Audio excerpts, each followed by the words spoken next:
hello guys, nandito na naman tayo. Syempre, ito pag-uusapan lang natin itong inirepost ko ito, no. Kudos kay kay Miss Eileen Castro. Siya ay hindi ko siya personal kilala. Okay, nakita ko lang yung post niya at nirepost ko dahil napakaganda ng kanyang mga sinabi ron, no. Na ito naman yung kanyang mga sinabi ron, the same kami ng pananaw, no. At ito ay nasasabi ko rin sa aking mga live, the same kami ng pananaw, kaya rinipost ko. So, Miss Eileen, kudos sa iyo ha. At doon sa mga hindi pa nakakakita rito, tignan niyo po sa FB ko. Nandun yan at mababasa niyo ron yung buong sinabi ni Miss Eileen. Or, puntahan niyo yung mismo yung page ni Miss Eileen. Eileen Castro, no? At makikita niyo ron. Okay? Follow niyo rin siya, syempre. Pero ito yung guys, no? Sa content kung ito, bato-bato sa langit, ang tamaan ay huwag magagalit, ha? So, i-real talk ko lang kayo, guys. Ito matagal ko na naman to sinasabi, nire-real talk ko rin naman, no? Kasi para ito sa, para rin naman ito para sa lahat, para sa ating mga ka-BBM natin, ka-loyalista. Siguro, ito ay ito ay matututunan rin ng ibang mga vloggers, kahit mga didilis, palagay ko, may mapupulot sila sa sasabihin kong ito, ha? Okay. I-real talk lang natin. Real talk. Tulad ng sinabi ko, pasensyahan tayo. Magalit kayo kung magagalit sa akin, wala akong magagawa. At kung magalit kayo sa akin, ang masasabi ko lang sa inyo, anong pakialam ko sa inyo. Okay? Kahit pa kayo ay loyalista, ka-BBM ko kayo, wala akong pake. Okay? Magalit kayo sa akin, kung magalit kong i-real talk ko kayo, unang-una, anong pakialam ko sa inyo. Real talk lang, ha? Pero kung ito naman ay tatanggapin ninyo na tama at di para na rin naman ito sa inyo at para ito ay sa maiayos ang ating mga pananaw sa ating buhay, pananaw sa ating pagbablog patungkol sa politics, okay? So ano ba ang tinutukoy ko at ano ba yung sinasabi rito ni Miss Castro, no? Simple lang naman, guys. Ito 'yon. Sa pagkamatay kasi ni Mima, ang daming mga vloggers ang nagagalit kay PBBM. Uulitin ko, ha, nagagalit kay PBBM. Bakit kayo magagalit kay PBBM? Hindi naman pinabayaan niya ni PBBM. Pangalawa, trabaho ba ni PBBM na bantayan si Mima? Wala po ako against kay Mima, ha. Don't get offended po, ha. Ako ang isa sa kauna-unahang nakiramay kay Mima. Ibig ko lang sabihin, ang pinapatungkulan ko rito yung ibang mga vloggers na mukhang naligaw ang pag-iisip. Isipin ninyo nagagalit kayo kay PBBM. Anong kinagagalit nyo kay PBBM? Sira ulo na ba kayo? Nabubuang na ba kayo? Bakit kayo magagalit kay PBBM at sasabihin ninyo pinababayaan ng mga vloggers? Unang-una, ipapaalala ko sa inyo, sa lahat ng vloggers, sa lahat ng dumipensa sa ating Pangulo, sa lahat ng ipinaglalaban, hindi lamang ang Pangulo, kundi kayo ay nagba-vlog dahil gusto nyo maging maayos ang Pilipinas at ayaw nyo na maibalik ang Duterte, huwag ninyong tanggalin sa inyong prinsipyo, sa inyong adhikain, na kaya kayo ay nag-vlog ay dahil sa pagmamahal nyo sa bayan at para sa mga anak natin at sa mga apo at sa mga susunod na henerasyon. Nag-vlog kayo, unang-una, hindi dahil sa gusto nyong makilala kayo ni PBBM. Nag-vlog tayo dahil gusto natin ang ginagawa ni PBBM, gusto natin na ipagpatuloy ang pagmamahal niya sa Pilipinas, ayusin niya ang Pilipinas. Yun ang gusto natin, kaya tayo ay nagsama-sama na mag-vlog. Di ba ga? Ngayon, kaya pa rin tayo nag-vlog, kaya tayo sumuporta pare-pareho kay PBBM, mapa-pink, mapa-pula, mapa-dilaw, ay dahil ngayon lang uli tayo nagkaroon ng boses, di ba?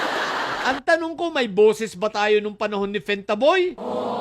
Wala kang boses. Subukan mong magsabi lang kay Fentaboy ng masama, kulong ka. Kita mo yung teacher, nagbanta, di ba? Wala namang kakayanan, nagawin yung banta niya. Anong nangyari? Kulong. Dahil wala naman talaga tunay na kalayaan nung panahon ni Fentaboy, sikil na sikil ang kalayaan. Ngayon, nagkaroon ulit tayo ng boses at umasa tayo na maiayos ni PBBM ang Pilipinas. Ngayon tayo ay nag-vlog para sumuporta sa kanyang mga pinaggagawa. Ang isa kong tanong, sinabihan ba kayo ni PBBM na mag-vlog kayo? Niyaya ba kayo ni PBBM na mag-vlog kayo? Sinabi ba sa inyo na ipagtanggol nyo siya? Hiningi ba ni PBBM, ni First Lady o ni Kong Martin? 'Di ba? Sino pa ba? Sinabi ba nila na ipagtanggol nyo sila? O si PBBM, lumapit ba sa'yo personal na nagsabi sa'yo na mag-vlog ka nga at ako ang i-content mo at ipagtanggol mo ako? Sa palagay ko naman, wala. Nagkita-kita tayo, naging mga vloggers tayo, nagkakilala tayo, meron mga nandito sa TikTok, meron nasa FB, di ba? Nagkakilala tayo. Ang gusto lang natin, si PBBM, ipagpatuloy niya ang kanyang mabuting trabaho, mabuting adhikain, bagamat hindi siya perpekto, pero kita natin, nagpipilit, kaya natin sinuportahan. At ipinagtanggol natin siya sa mga sumisira sa kanya ng mga didilis ng mga fake news. At ang isa pa, ayaw na uli natin bumalik ang Pilipinas sa isang madilim nitong kabanata nung panahon ni Fentaboy.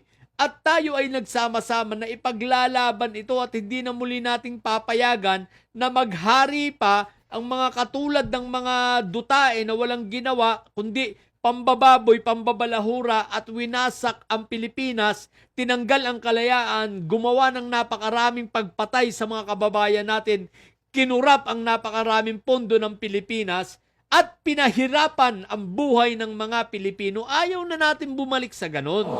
Kaya tayo ay nakikipaglaban at sinusuportahan natin si PBBM dahil yun ang the best na magagawa natin, di ba? Ngayon, sa pagkamatay ni Mima, bakit may nagagalit kay PBBM? Ako'y nagtataka sa inyo, bakit kayo nagagalit kay PBBM? Bakit nyo siya...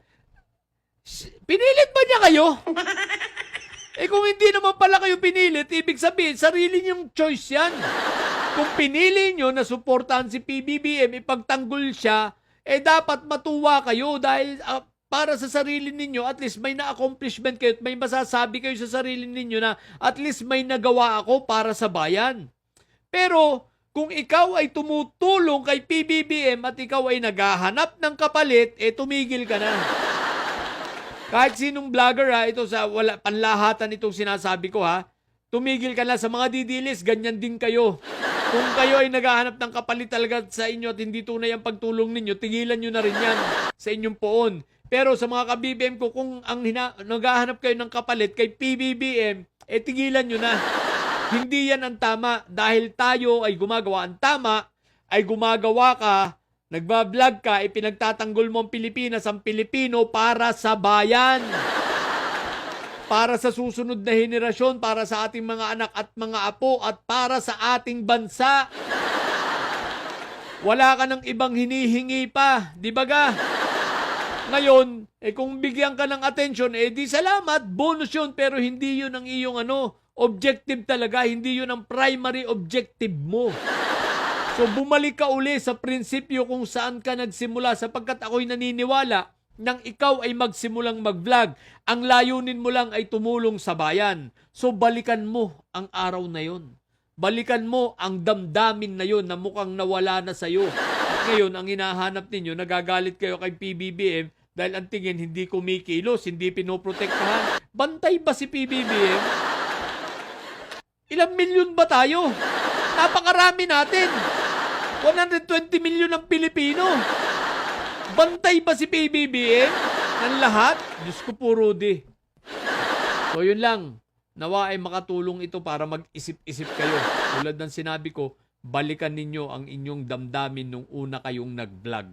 Okay? Na ang vlog ninyo ay para sa bayan, di ba? Para sa genuine na pagmamahal sa ating bayan. Okay? So yun lang po. Sa mga bobong didilis na may side dyan na nyo. Seryoso ko ang bibi nyo ay bobo. Ang tatay nyo ay preso. Ang bibi nyo ay bobo. Manatili kayo mga bobo at may side sapagkat ang may side ay laging high blood. Bye!